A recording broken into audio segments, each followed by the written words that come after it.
Tunnels. In August of 1998, two people entered unknown tunnels below Denver, Colorado. 12 hours later, only one emerged. Danny Hernandez is now 43, a Finnish contractor, and he hasn't told this story in over 20 years. He still remembers it well. I've forgotten my own son's birthday before, but I'll never forget August 24th, 1998. That night was the first and last time we entered those tunnels. Last time Alex did anything, as far as I know. Alex Watterson was 19 that fateful August night. He was never seen again. Both Danny and Alex were into graffiti and had been down below the city before. Some tunnels are normal infrastructure, sewers and other utilities, various access points, fairly mundane environments for taggers. But there is a different system that ties into that grid, another network of tunnels that go somewhere else. Some of the stuff you hear is definitely bullshit, but there are tunnels down there.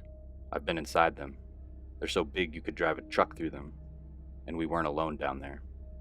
Danny feels guilt and also questions his own memory and sanity at times. But the surreal part, according to Danny, was that others just turned away from what happened without a thought, dismissed it outright, and filed it away and forgot it. This wasn't some blurry video or photo. This was his life. There was never even a funeral. And because of what others thought of me, I shut my mouth too. I haven't forgotten though. But that unknown stuff is too much for me, man. I don't mess around with that. Both Alex and Danny had criminal records at the time. Danny for trespassing and destruction of property. We bombed because it was illegal, because it was wrong. Because we were told don't do it, we did it. We both definitely shared that sentiment, and even now I don't disagree. There's something to it, doing what you know is wrong, just letting go. It's liberating, and addictive too. I've seen people tagging just lost, like they're on a drug, possessed or in a trance or something. I remember one night seeing this girl on a train with a marker just scrawling with no regard for other passengers, cameras, authority, nothing. One tag after another in a line, across seatbacks and windows and even the ground, like an endless sentence with only a single word. Then at one stop she managed to pull herself away and just walked off the train into the night. Danny and Alex became friends in middle school after Alex's dad died. This was also around the time when his mom started bringing him to see family in New York City every summer. Family supplements, I suppose. It was after one of these trips that we tagged our first wall, and by that August we had been going strong for over 5 years. Alex's girl dropped us off on E470 that night. I remember DIA had just opened and we figured everyone driving out there would see our sets. We were just advertising, diversifying, and I remember thinking that it had been a great night. Since its groundbreaking, Denver International Airport has been embroiled in rumor and speculation. Whether it has any connection to the tunnels Alex and Danny entered is unknown. Alex's girlfriend had fallen asleep and would never show to pick them up where she had dropped them off. By 2:30, they started walking back west towards Denver and stumbled upon the access point. It was rectangular, steel, with a welded handle, and it didn't have a lock, about the size of a man. There would never be any reason to look there, just down the embankment off the highway, small and unassuming, with nothing else around, no signs or call boxes or frontage roads, just some opening in the world. But the tunnel was huge, much larger than normal. Like I said, you could have driven a truck through this thing. They probably did, whoever used it. Whatever used it. Both boys climbed down into the darkness. We were in awe at first looking all around this thing, but there was really nothing to be seen. No piping or drainage, just a gray tube. No one had tagged it yet, though. It was a blank canvas, so we had at it. We were laughing and just going crazy, one after the next, trying to get the letters as big as we could, reaching up over our heads. We set our flashlights atop our backpacks on the ground so the light illuminated us, and we worked in our own shadows, each sidestep revealing the color and lines of the spray paint. Due to the very nature of graffiti, you're often exposed to strange or hidden places. But I still remember the feeling down there, very vulnerable. Like I said, this was nothing new. You're always looking over your shoulder while working. But we kept that ladder in sight though, with the trap door always open. At least it was. Danny claims they were no more than 50 feet away from the ladder and entrance when they first saw the orb. Alex first saw the light. I thought it was a flashlight from like a guard or something, but it wasn't bouncing around as if someone was walking. It was steady, smooth, moving at a good clip. It was coming from my right, his left, and it was red, kind of orange at the edges and round. And I remember the edges were kind of rough and out of focus, not sharp like something solid. It was as if it were only kind of sketched.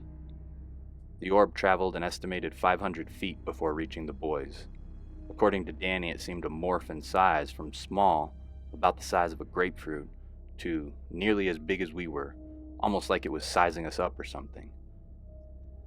It also seemed like there might be something inside of the orb, like a cube, but it was moving too fast to tell. Honestly, I don't know why we were just standing there the way we were. It was almost as if we were hypnotized or something. We didn't try to run or move or even turn towards the ladder. We didn't say anything. We just stood there as this orb of red light floated directly up to Alex and plunges inside his chest. His face was just full of fear. I mean, this thing didn't hesitate. It didn't listen to reason, not that we offered any. It just came floating towards us at this Michael Myers pace, down this empty tunnel right up to Alex and disappears inside him, right into his chest cavity. Then he looks at me with this hopeless face, just little kid scared, man. I mean, Jesus. And in this second he vanishes. 1 second he's there and the next second he's not. He just disappears. Gone. No sound, no poof, nothing. And I'm left standing there, holding a can of spray paint, pissing my pants. While this all seemed like it took forever to me, I'm sure it took all of like 7 seconds. So when I finally snap out of it and turn to run towards the ladder, it's not there. It should have only been like 50 feet away. Initially, I didn't grab my bag and the flashlight from off the ground. I just started moving towards where I thought the ladder was. So when it wasn't there, I had to turn back and grab the flashlight. I'm up and spinning around with the light, looking for this ladder that apparently doesn't exist, just utterly confused by everything that is occurring. No, confused is not it. Terrified beyond all belief is what I was. So without thinking, Danny ran, and kept running through his frantic breathing and sobs and fear, the flashlight tossing the visible world chaotically up and down. I'm just crying like a baby at this point, and after maybe like 10 minutes full bore sprinting, I get to a dead end. Tunnels going to the right and left. I'm sweating profusely, beads just pressing out from the pores on my face. My chest is hurting and I can't breathe. I wasn't even thinking at this point. I was just panicked. I don't know. He turned right and kept running, zero idea of what, if anything, was chasing after him.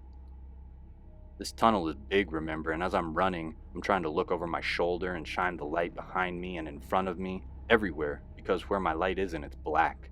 I mean, like, can't see your hand 6 inches from your face black. I fall down at one point. It's bad. I'm just a mess. I was out of shape back then, too. I was drinking and smoking and not working out or anything. So after probably like another 5-10 minutes of dead sprinting, I was done. Even with the adrenaline, I had to stop. I was sucking air, sweat just pouring off my face, chest burning, ears ringing, the works. And through this I hear something. I can't tell what it is at first, and I tried to hold my breath. It was definitely something, this kind of clicking. Not consistent like a clock, but like 1 or 2 clicks followed by like a quick succession of more clicks. This could have just been the extreme dark, all purely in my mind. How your eyes imagine things, that blotchy black can look like a lot. But there was a figure behind me in the tunnel, on all fours. Then it stood up. But what was strange was that the knees seemed to hinge in the wrong direction. They bent back like a dog's hindquarters, I think. I don't have any clue what it was. Could have been nothing. Regardless, I just started running again. It was not more than 30 seconds after seeing the figure that he saw the ladder. By Danny's estimation, it was no more than 30 minutes from the time they first witnessed the orb to the point when he sees the ladder. However, he acknowledges how flawed human perception can be. I literally started crying when I see this ladder. The tears of fear stop and the tears of joy start. Tears on top of tears. Bawling, snot and all, I climbed up this ladder so fast and burst out into blinding sunlight. Now the sunlight didn't stop me one bit, but I was confused as hell. It should have been dark, somewhere between 3 and 4 a.m. if Danny's perceptions were correct. But it was 3 p.m. the next day, nearly 12 hours of missing time. And let me tell you, there is zero way we could have been in those tunnels that long. I know I said I questioned my memory, but it just couldn't have been that long. And beyond that, I was standing on the side of the highway, not in Denver, but on the top of a mountain, more than 9,000 feet high in the Rockies. The access point he crawled out of looked the same as the one he entered east of Denver. A steel rectangle with a handle and no lock, about the size of a man. He never heard the clicking again or saw anything else. There were no cars in sight, but I just started heading down this mountain. Finally, a truck appears and I flag him down and psychotically try to explain myself.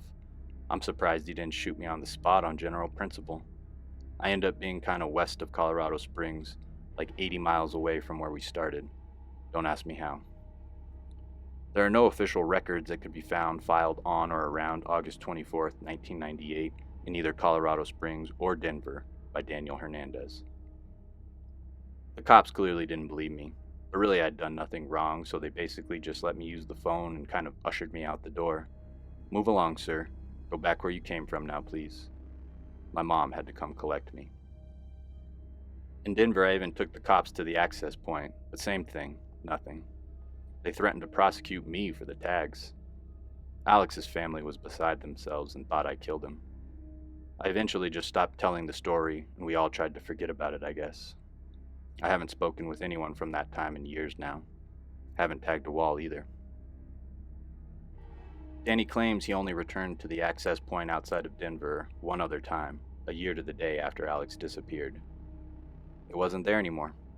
I walked the entire length of that section of highway, certain I was just looking in the wrong place. But it was just smooth concrete, not even a patch or visible repair. I don't know what that means. A year is a long time, I guess, but it just doesn't make sense. Not that things have to. I don't know. But that's what happened, just outside of Denver, on August 24th, 1998.